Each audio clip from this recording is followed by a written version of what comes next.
आप देख रहे हैं डार्क फाइल्स। तो चलिए बढ़ते हैं आज की इस कहानी की ओर।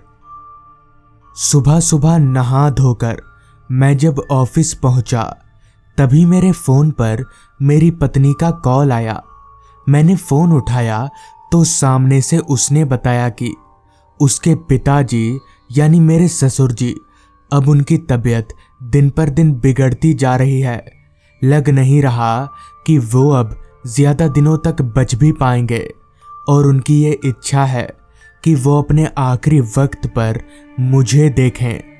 हालांकि ऑफिस में काम बहुत ज्यादा था मगर ससुर जी की ये इच्छा मैं ठुकरा भी नहीं सकता था। इसलिए मैंने अपनी पत्नी को हाँ बोल दिया और उसे ये जानकारी दे दी कि मैं आज ऑफिस का काम खत्म करके यहाँ से निकल जाऊंगा। इतना कहकर मैंने फोन रख दिया। मेरा ससुराल यहाँ से तकरीबन 150 किलोमीटर दूर है। वहाँ पहुँचने के लिए सबसे पहले मुझे ट्रेन पकड़ना होगा, फिर बस और ऑटो रिक्शा पकड़कर वहाँ पहुँचूंगा। जितना मुश्किल ये सुनने में लगता है असल में उससे भी ज़्यादा मुश्किल है और यकीनन मुझे ससुराल पहुँचते पहुँचते रात हो ही जाएगी।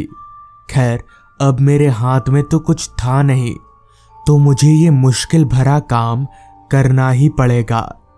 ठीक शाम के 6:30 बजे ऑफिस से मेरी छुट्टी हुई। ऑफिस बैग मैं अपने रूम में ना ले जाकर ऑफिस में ही रख कर स्टेशन की तरफ निकल पड़ा।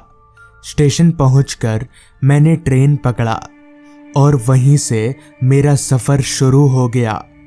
ठंड का मौसम था इसलिए ट्रेन में ज़्यादा लोग नहीं थे। खैर मैं जब ट्रेन से उतरा तो तब घड़ी में शाम के 7:15 बज रहे थे। मैं स्टेशन से बाहर निकला। स्टेशन के बाहर ही बस स्टॉप था, लिहाजा मैंने वहाँ से भट्टापुर जाने वाली बस पकड़ ली। भट्टापुर एकदम लास्ट स्टॉप था तो मैं आराम से बस में एक झपकी ले सकता था। अभी मैं ये सोच ही रहा था कि तभी कंडक्टर मुझसे भाड़ा लेने के लिए मेरे पास आया। मैंने उसे भाड़ा तो दिया ही पर साथ में ये भी कह दिया कि मुझे भट्टापुर जाना है, अगर बस वहाँ पहुँच जाए तो वो मुझे उठा दे। कंडक्टर ने मेरी बात पर हामी भरी और वो वहाँ से आगे चला गया। उसके जाते ही मैंने जो आंख बंद किए फिर नींद ने कब मुझे अपने आगोश में ले लिया पता ही नहीं चला। ना जाने कितनी देर बाद मगर जब मेरी आंख खुली तो बस पूरी तरह से खाली पड़ी हुई थी और एक जगह पर रुकी हुई थी। मुझे काफ़ी हैरानी हुई कि अब ये बस को क्या हो गया और सारे के सारे लोग कहाँ चले गए। लिहाजा मैं बस से नीचे उतरा और चलकर जब बाहर आया तो मेरी हैरानगी की कोई सीमा ना रही, क्योंकि बस भट्टापुर गांव के स्टैंड पर खड़ी थी। वो कंडक्टर वहीं पास ही में किसी से बातें कर रहा था। मुझे बड़ा गुस्सा आया कि आखिर इस कंडक्टर के बच्चे ने मुझे जगाया क्यों नहीं। मैं गुस्से से लाल होकर उस कंडक्टर के पास गया और बोला, तुमने मुझे जगाया क्यों नहीं? इस पर कंडक्टर बोला, जगाने की बहुत कोशिश की मैंने आपको, पर आप जागे ही नहीं। कहाँ जाना है आपको? इस पर मैंने कहा, मुझे मुखिया जी के घर के पास जाना है। इस पर कंडक्टर बोला, मुखिया जी का घर? पुराना बरगद? वो तो काफ़ी दूर है। अब कोई सवारी नहीं मिलेगी आपको, पैदल ही जाना होगा। कंडक्टर की बात सुनकर मैं काफ़ी परेशानी में पड़ गया। मुझे समझ नहीं आ रहा था कि अब क्या करूं। इतनी रात गए मैं घर कैसे जाऊं। इतने में ही उस कंडक्टर ने फिर से कहा, साहब एक काम करिए, आप रोड से ना जाकर मैदान वाले रास्ते से चली जाइए, वो रास्ता छोटा पड़ेगा। मुझे उसकी बात ठीक लगी और मैं वहां से चल पड़ा अपने घर की ओर। चलते हुए जैसे ही मैं बस स्टैंड से बाहर निकला तो मुझे सामने एक मिठाई की दुकान नजर आई। मैंने सोचा इतने दिनों के बाद अपने ससुराल जा रहा हूं, क्यों ना थोड़ी मिठाइयाँ ही लेता चलूं।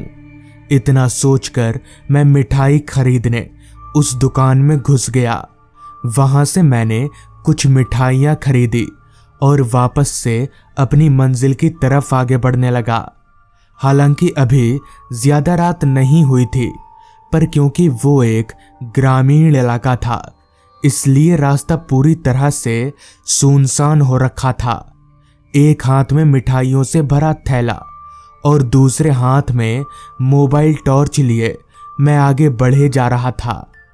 जैसा कि उस कंडक्टर ने बताया था कि मुझे रास्ते में ना जाकर मैदानी रास्ते से जाना है, तो मैंने वैसा ही किया।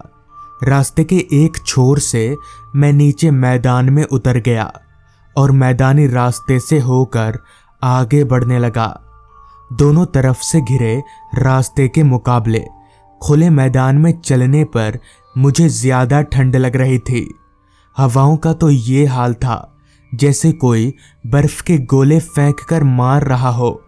अभी मैं उस खुले मैदान में चल ही रहा था कि तभी सन्नाटे को चीरती हुई एक आवाज ने मेरे कानों में दस्तक दिया। वो आवाज कुछ अजीब तरह की थी, जैसे दो पत्थर आपस में टकरा रहे हों।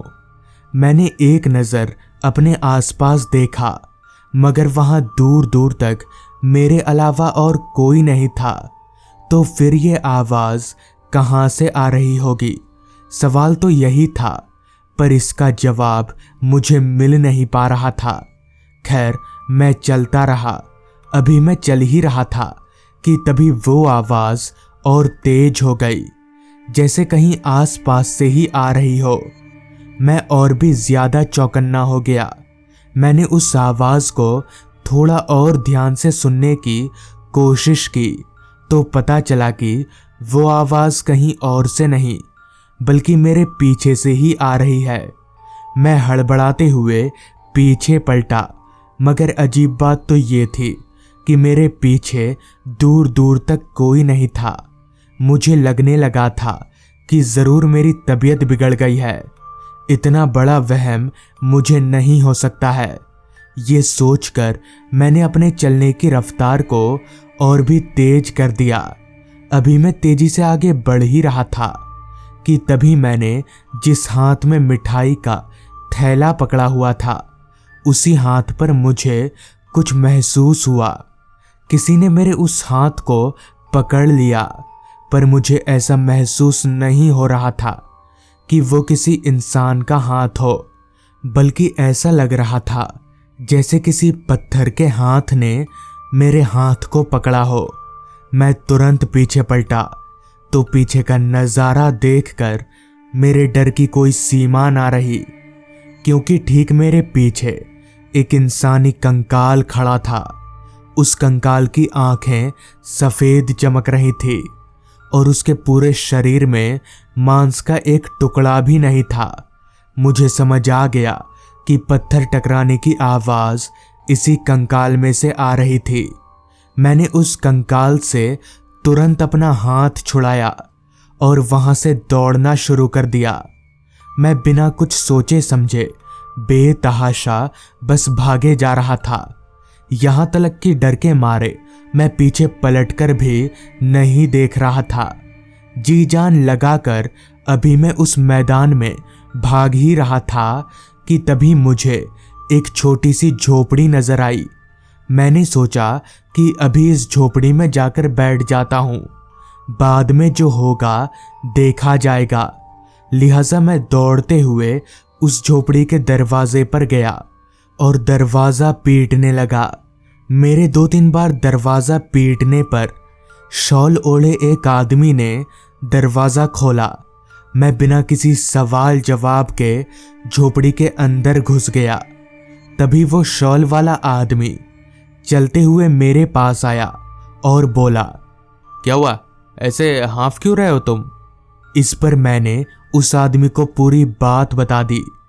मुझे उस आदमी का चेहरा नहीं दिख रहा था, क्योंकि एक तो उसने शॉल से सारा कुछ ढक रखा था, दूसरा झोपड़ी के अंदर कोई लाइट वगैरह नहीं जल रही थी। तभी उस आदमी ने मुझसे कहा, तुम बैठो, मैं पानी लेकर आता हूं। इतना कहकर वो आदमी झोपड़ी के एक कोने की तरफ जाने लगा। पर वो जैसे जैसे चल रहा था वैसे वैसे मुझे वही पत्थर टकराने की आवाज आ रही थी। मुझे बड़ा अजीब लगा कि यहाँ पर वो आवाज क्यों और कैसे आ रही है। इतने में ही वो आदमी पानी का ग्लास लेकर मेरे पास आया। पर वो जैसे ही पानी देने आगे बढ़ा कि तभी उसके शरीर पर से वो शॉल नीचे जमीन पर गिर गया। तो मैंने जो देखा वो मेरे होश उड़ा गया, क्योंकि पानी का गिलास लिए वही कंकाल ठीक मेरे सामने खड़ा था। मेरा माथा सुन्न हो चुका था। कुछ सूझ नहीं रहा था कि अब फिर से पीछा कैसे छुड़ाऊं, क्योंकि मेरे पास वहां से भागने के अलावा दूसरा कोई चारा नहीं था। तो मैंने वही किया। उसी वक्त मैंने वहां से दौड़ लगा दी। हड़बड़ी में मिठाई का थैला मैं वहीं पर छोड़ आया। भागते भागते मैं सीधे अपने ससुराल जाकर ही रुका। सबको मैंने ये बात बताई तो सबने ये कहा कि ऐसे रात में मिठाई वगैरह नहीं लानी चाहिए, और खासकर सुनसान रास्तों से तो कभी भी नहीं। हो सकता है मिठाई के साथ साथ कोई बुरी बला भी हमारे साथ घर आ जाए। ये सब सुनकर मैं काफी डर गया, और उस रात के बाद से मैं रात में कभी भी मिठाई लेकर कहीं नहीं जाता। तो दोस्तों, ये थी आज की कहानी। अगर आपको ये कहानी पसंद आई हो तो चैनल को ज़रूर सब्सक्राइब कर लें। तो मैं आपका दोस्त आर्यन जल्द ही मिलूंगा आपसे ऐसी ही एक कहानी के साथ।